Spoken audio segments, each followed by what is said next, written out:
Accurate analysis of over 25,000 men and women who had experienced failure disclosed the fact that lack of decision was near the head of the list of the 30 major causes of failure. This is no mere statement of a theory, it is a fact. Procrastination, the opposite of decision, is a common enemy which practically every man must conquer. You will have an opportunity to test your capacity to reach quick and definite decisions when you finish reading this book and are ready to be into action the principles which it describes. Analysis of several hundred people who had accumulated fortunes well beyond the $1 million mark disclosed the fact that every one of them had the habit of reaching decisions promptly and of changing these decisions slowly if and when they were changed. People who fail to accumulate money, without exception, have the habit of reaching decisions, if at all, very slowly, and of changing these decisions quickly and often. One of Henry Ford's most outstanding qualities is his habit of reaching decisions quickly and definitely, and changing them slowly. This quality is so pronounced in Mr. Ford that it has given him the reputation of being obstinate. It was this quality which prompted Mr. Ford to continue to manufacture his famous Model T, the world's ugliest car, when all of his advisors and many of the purchasers of the car were urging him to change it. Perhaps Mr. Ford delayed too long in making the change, but the other side of the story is that Mr. Ford's firmness of decision yielded a huge fortune before the change in model became necessary. There is but little doubt that Mr. Ford's habit of definiteness of decision assumes the proportion of obstinacy. But this quality is preferable to slowness in reaching decisions and quickness in changing them. The majority of people who fail to accumulate money sufficient for their needs are, generally, easily influenced by the opinions of others. They permit newspapers and the gossiping neighbors to do their thinking for them. Opinions are the cheapest commodities on earth. Everyone has a flock of opinions ready to be wished upon anyone who will accept them. If you are influenced by opinions when you reach decisions, you will not succeed in any undertaking, much less in that of transmuting your own desire into money. If you are influenced by the opinions of others, you will have no desire of your own. Keep your own counsel when you begin to put into practice the principles described here.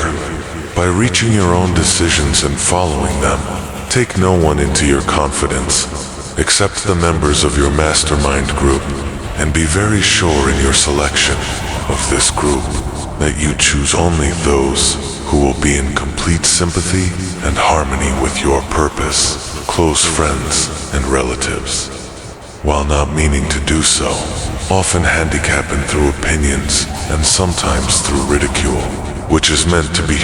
Thousands of men and women carry inferiority complexes with them all through life, because some well-meaning but ignorant person destroyed their confidence through opinions or ridicule. You have a brain and mind of your own. Use IT and reach your own. If you need facts or information from other people to enable you to reach decisions, as you probably will in many instances, acquire these facts or secure the information you need quietly without disclosing your purpose. It is characteristic of people who have but a smattering or a veneer of knowledge to try to give the impression that they have much knowledge. Such people generally do too much talking and too little listening.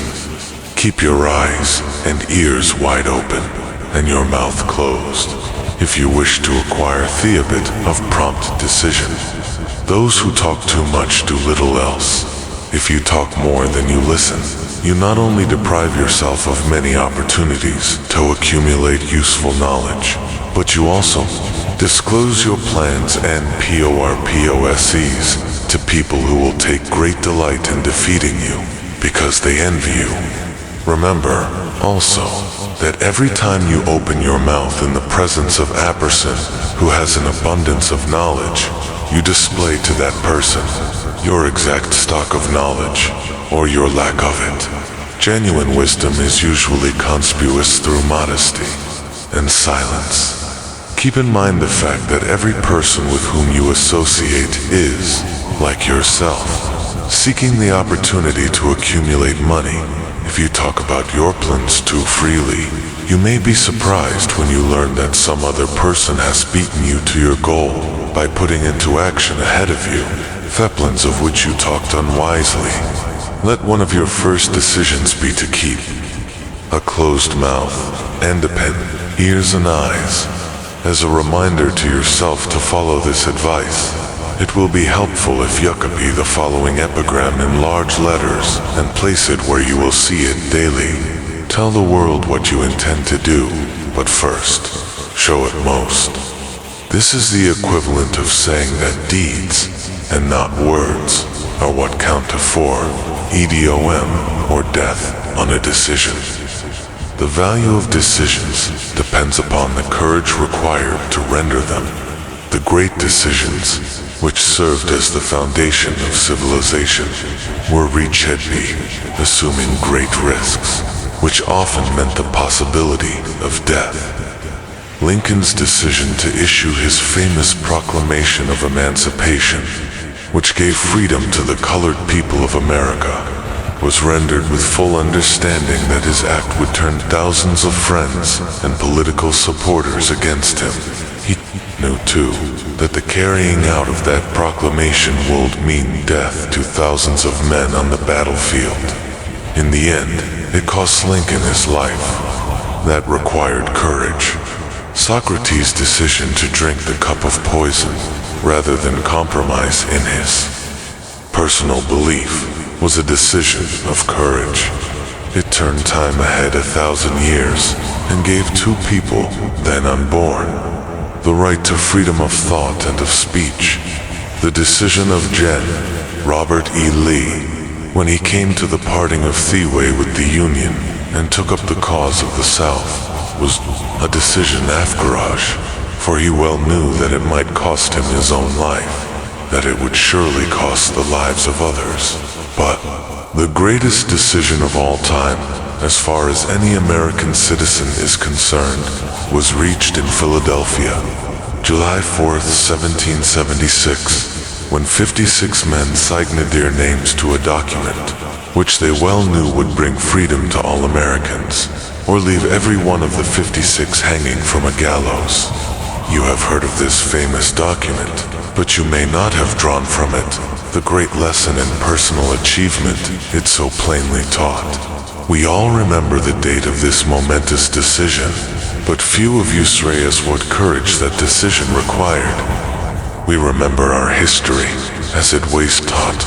We remember dates and the names of the men who fought. We remember Valley Forge and Yorktown. We remember George Washington and Lord Cornwallis.